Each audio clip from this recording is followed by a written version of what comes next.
Declaração dos Direitos do Homem e do Cidadão. Artigo 1º. Os homens nascem livres e iguais em direitos. As distinções sociais só podem fundamentar-se na utilidade comum. Artigo 2º.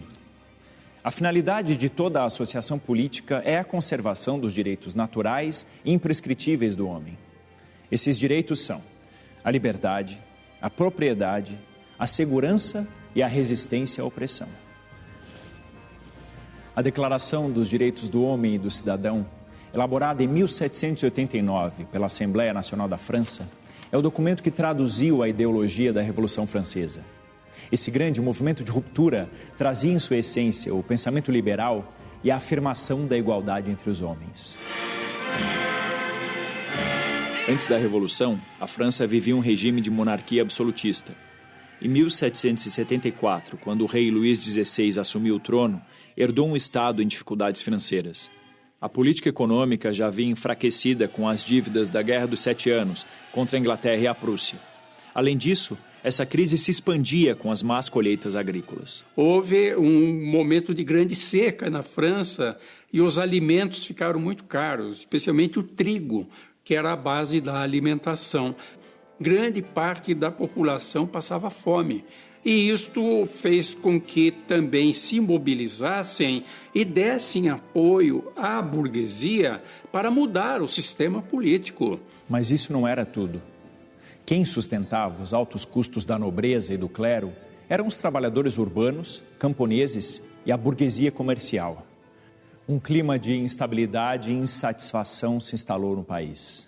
A França era um país que apresentava as contradições mais agudas, mais complicadas, graves. Era um país rico, o comércio colonial francês era o que mais tinha crescido no século XVIII, mas tinha um setor atrasado, que era majoritário, que era o campo francês, a agricultura francesa. Todos os camponeses, mesmo os livres e mesmo os proprietários, eles eram explorados, intensamente explorados, seja pela nobreza, que recolhia, que tinha direito a extrair uma série de tributos, exações, impostos, e eles eram explorados e parcialmente pelo clero, porque tinha que pagar os dízimos, e eram explorados pelo Estado. No antigo regime vigorava a estrutura estamental, relacionada a uma sociedade de privilégios. Os homens não são iguais do ponto de vista social, político e nem jurídico. Então existe um direito, por exemplo, para a nobreza, que é um estamento privilegiado e que se perpetua ou se mantém pela hereditariedade, pelo sangue. E um dado que é curioso e é bem característico é que foi se criando uma classe social super privilegiada, vivendo com muito luxo, com muita riqueza, e num momento em que aumentava a pobreza. Em 1788, havia cerca de 3 milhões de desempregados na França. A crise obrigou o rei Luís XVI a buscar uma solução negociada. Para isso, ele convocou a reunião dos Estados Gerais. O primeiro Estado era formado pelo clero, o segundo pela nobreza, e o terceiro Estado era composto pela burguesia comercial, artesãos, trabalhadores urbanos e pelos camponeses. Cada Estado elegeu seus representantes. Primeiro, ele convoca os Estados Gerais porque ele não tem alternativa. Como ele estava quebrado financeiramente, como havia uma rebelião da nobreza e da burguesia que também exigindo participação, ele não teve alternativa senão convocar os Estados Gerais. O Luís XVI, há uma cruel ironia com a trajetória do Luís XVI. Ele foi o mais reformista dos reis franceses, modernos. Fez questão que as eleições para os representantes dos Estados Gerais fossem as mais amplas, participativas e debatidas. O rei Luís XVI mandou afixar em cada paróquia da França um cartaz dizendo que as pessoas poderiam fazer suas queixas no que se chamou de caderno de queixas. Era uma forma de ouvir as reivindicações populares. Foram produzidos na França 54 mil cadernos de queixas. Houve uma intensa participação. Isso criou uma expectativa, mobilizou a população.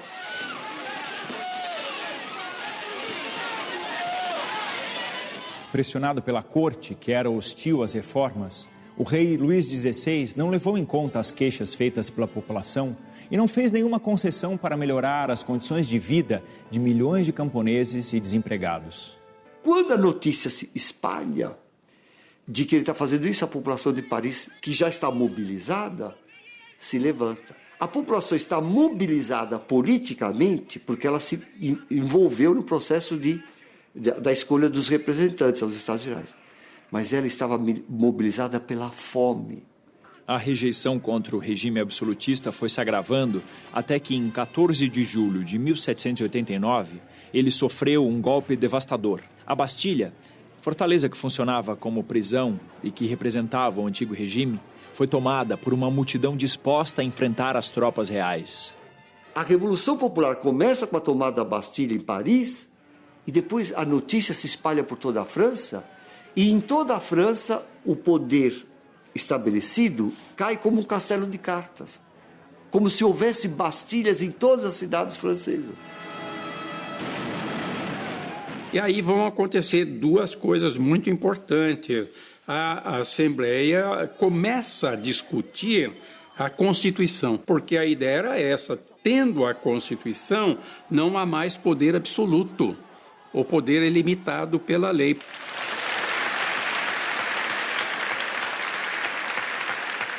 Em 26 de agosto daquele mesmo ano, pouco mais de um mês depois da queda da Bastilha, a Assembleia Nacional Constituinte elaborou a Declaração dos Direitos do Homem e do Cidadão. Ela representou uma ruptura radical contra o antigo regime. O rei não foi deposto e começou um período de monarquia constitucional na França. Então, o negócio é fazer uma declaração que seja realmente universal, que seja realmente radical, que pense o homem não numa dimensão provinciana de um país, não, o homem no seu sentido mais universal, né? Então é isso que dá à Revolução Francesa essa coisa fascinante, não é? E modelar, ela se torna um modelo, um paradigma. De qualquer maneira, a semente francesa foi útil. Ela foi útil para despertar essa ideia, para que as pessoas começassem a pensar no ser humano como titular de direitos fundamentais. Esta ideia de que há direitos que nenhum governo pode ofender, nenhum governo pode tirar, e que são direitos de todos.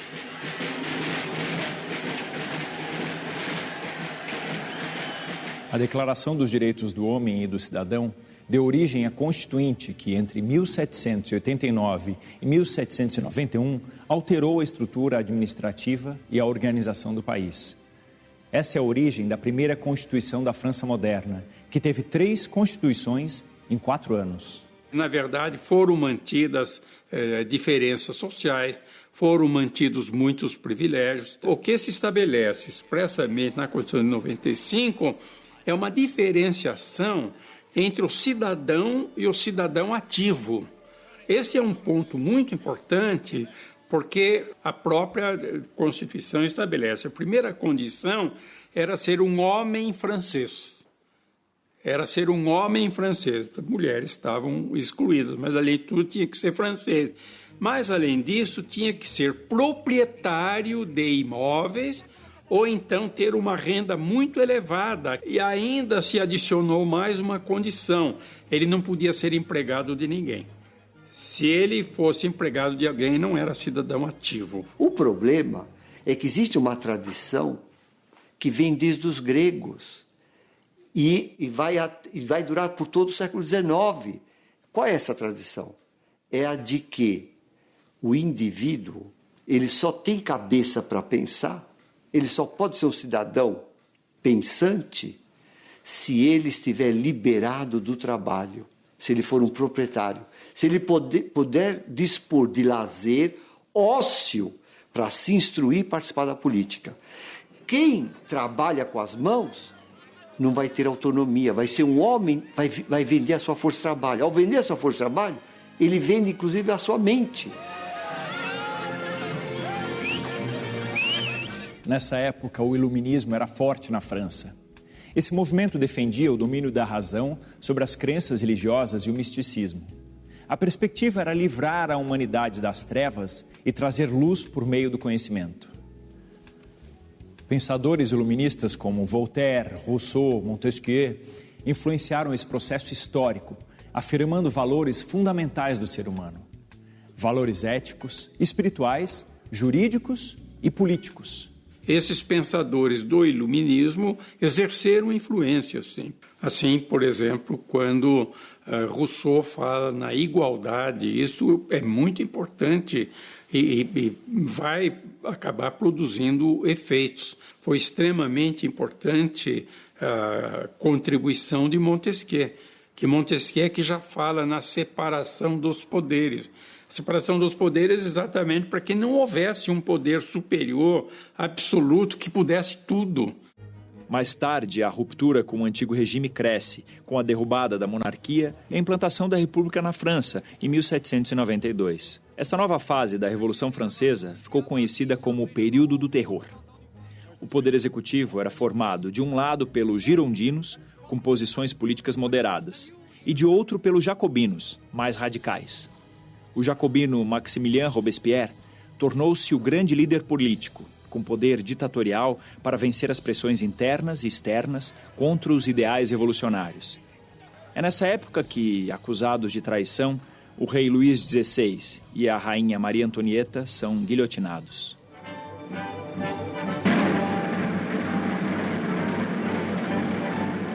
A Revolução Francesa canalizou o descontentamento de diferentes setores da sociedade, inclusive parte da nobreza e do clero, cada um com seus próprios interesses e objetivos. Mas foi a burguesia que mais se beneficiou. Quem, de fato, comandou a Revolução foi a burguesia, mas aqui há um ponto que é importante assinalar. A burguesia se beneficiou muito dos trabalhadores mais modestos, do grande povo. Então, houve esta consciência de que se está avançando no sentido da liberdade, da afirmação dos direitos, mas o que eles não tinham percebido naquele momento é que os privilégios da nobreza estavam sendo substituídos pelos privilégios da burguesia. Muitos discordavam dos rumos que a Revolução estava tomando. Além disso, os problemas sociais vividos pela população ainda não estavam resolvidos. Assim cresceu a oposição a Robespierre, que acabou sendo deposto, preso e guilhotinado em julho de 1794. Ao romper estruturas sociais, políticas e econômicas e fornecer a base para o pensamento liberal, a Revolução Francesa tornou-se inspiração para outros países e para outras revoluções ao longo dos séculos XIX e XX. Além disso, a Revolução lançou os conceitos fundamentais para a defesa dos direitos humanos. A Declaração da ONU, de certo modo, é um produto, é um reflexo da Declaração Francesa. E foi a partir daí que se chegou, então, à magnífica, extraordinária Declaração Universal dos Direitos Humanos, aprovada pela ONU. A Constituição brasileira também tem marcas da Declaração dos Direitos do Homem e do Cidadão, nascida com a Revolução Francesa. Quando o Brasil fez a sua primeira Constituição, é de 1824, houve muita influência da França, do pensamento francês, dos pensadores franceses. Quer dizer, o Brasil tinha sido muito influenciado pelos franceses, e eu diria isso, a ideia básica é o valor da pessoa humana. O pensamento liberal, a livre competição, a defesa da propriedade e da liberdade, o trabalho livre e o fim das barreiras alfandegárias são alguns dos desdobramentos da Revolução Francesa. Eles contribuíram para a expansão do capitalismo e para a consolidação da burguesia como classe dominante. Esse é o exemplo da Revolução Francesa para a sociedade. Nós podemos tomar a história em nossas próprias mãos, fazer a história com as nossas próprias mãos. Temos todos os direitos a participar da política, a fazer a política, a influenciar a política. Esse é o legado fundamental.